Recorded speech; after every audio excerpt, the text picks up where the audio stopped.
The Vryn cubs hadn't eaten in 3 days. Dr. Ishara stood outside the reinforcement glass enclosure, her forearms crossed in a gesture that would have meant frustration on any world. Inside, 6 juvenile Vryn, each the size of a small earth wolf covered in bioluminescent fur that pulsed with anxious amber light, huddled in the far corner. Their food dispensers were full. The environmental controls were perfect. Everything was optimized for their species, everything except the one thing they needed. "They're going to die," Ishara said flatly, her translator rendering the clicks and whistles of her native tongue into flat galactic standard. 3 more days, maybe 4, and we'll lose them all." Commander Petrus, the station's Quellan administrator, shifted his bulk uncomfortably. His exoskeleton creaked. "The Vryn matriarchy has been informed. They're sending a delegation, but it will take 2 weeks for them to arrive. These cubs are the last of their kind from the Vryn colony that was destroyed. If we lose them—" "I know what we lose," Ishara snapped. "I'm asking what we can do now." The answer came from behind them, in a voice that carried the particular weariness of someone who'd seen this before. "You bring back Sergeant Varen." Both aliens turned to see Lieutenant Marcus Webb, human, leaning against the corridor wall with his arms folded. He'd been watching through the observation window for the past 20 minutes. Varen requested immediate transfer, Petrus said, his mandibles clicking with displeasure. He cited personal reasons. The transfer was approved and he departed on the Meridian 2 days ago. "He's halfway to the Centauri gate by now." "Then you turn that ship around," Webb said, pushing off the wall and walking toward them. "Because those cubs aren't mourning their species or their lost colony. They're mourning him." Ishara's sensory stalks twisted toward Webb. "Explain." Webb gestured toward the enclosure. "Look at them. Really look. See the smallest one? By the door?" They turned. Indeed, the smallest cub, Tavi, according to the records, sat alone, separated from the others. Her bioluminescent fur barely glowed at all, a dim flicker of blue-gray.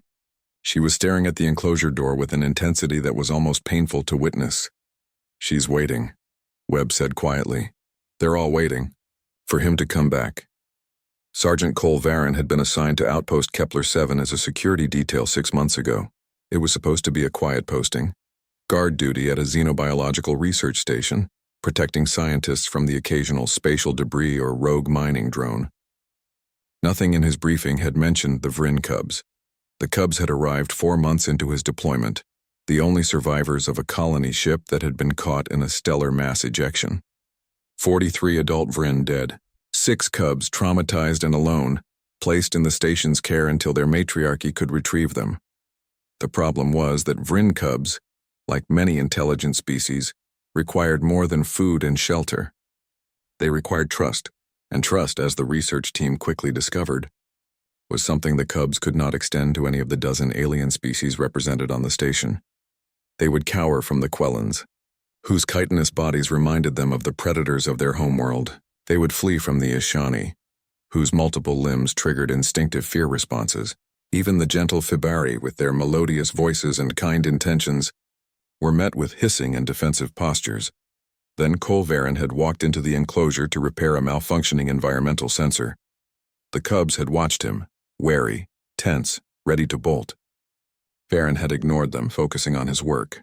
He'd hummed while he worked, some old Earth tune that probably predated spaceflight.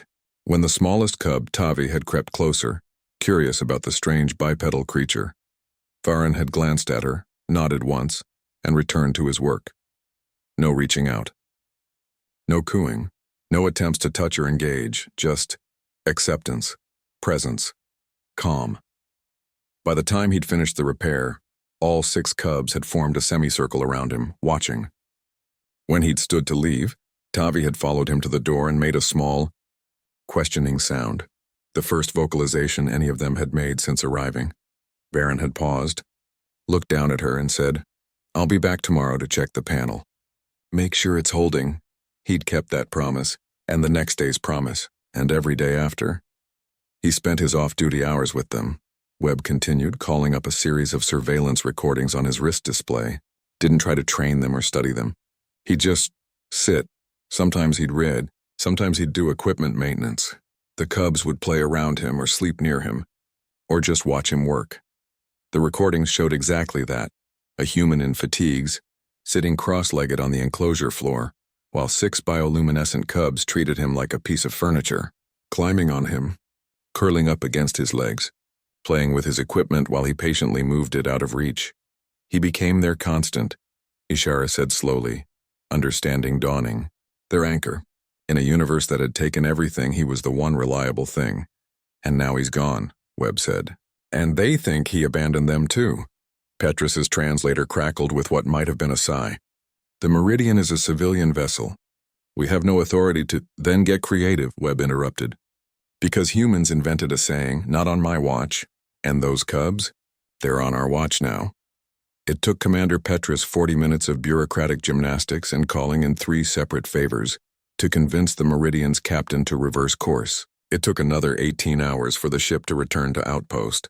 Kepler 7. Cole Varen walked off the transport looking confused, and more than a little annoyed. This better be an actual emergency, he said to Webb, who'd met him at the docking bay. Because I have a brother getting married and— The cub stopped eating. Varen stopped mid-sentence. His expression shifted from annoyance to concern to understanding in the span of a heartbeat. Take me to them, now! They didn't speak as they hurried through the station's corridors. Webb led him directly to the observation deck where Dr. Ishara waited with the enclosure access codes ready. Through the glass, they could see the cubs still huddled, still dim. All except Tavi, who remained by the door waiting. Varen's jaw tightened. How long? 3 days, Ishara said. Christ. Varen didn't wait for the door to fully cycle open. He slipped through as soon as the gap was wide enough. The reaction was immediate. Tavi's bioluminescent fur blazed to life. Shifting from gray to brilliant gold, she let out a sound, half cry, half song, that echoed through the enclosure.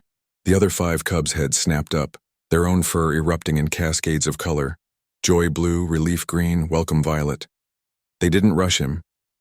Fryn weren't pack animals in that sense, but they moved toward him, and when Tavi reached him, she pressed her head against his leg with such force that Varen had to brace himself. He knelt down, and for the first time since anyone on the station had observed him with the cubs, he reached out and touched her, one hand on her head, scratching behind the sensory ridge that ran along her skull. I'm sorry, he said quietly, and perhaps only the cubs could hear him. I didn't know. I should have told you I was leaving. I should have explained. Tavi made a sound, softer now, and the other cubs gathered close. Not touching but present. A family reformed. From the observation deck, Webb and Ishara watched as Varen settled into his familiar position, cross-legged back against the wall, and the cubs arranged themselves around him. Within minutes, the food dispensers activated, and the cubs began to eat. Will he stay? Ishara asked. Webb was quiet for a moment, watching his fellow human sit with 6 alien cubs who trusted him more than any other being in the galaxy. He'll stay, Webb said finally. Because that's what humans do. We don't abandon our pack. Commander Petrus joined them at the observation window, his mandibles clicking thoughtfully. I will note in my report that Sergeant Varen's transfer was rescinded due to critical station needs. The matriarchy will compensate him appropriately when they arrive. He won't care about compensation, Webb said. I know, Petrus replied. That's what makes him remarkable. Inside the enclosure, Tavi had fallen asleep with her head on Varen's knee. The sergeant had pulled out a datapad and was reading, one hand absently stroking the cub's glowing fur. He'd stay for 2 more weeks until the matriarchy arrived. And then, despite the cubs' protests and his own doubts, he'd watch them leave with their people, returning to a world he'd never see. But for now, for these 2 weeks, he was exactly where he needed to be, because some bonds transcend species.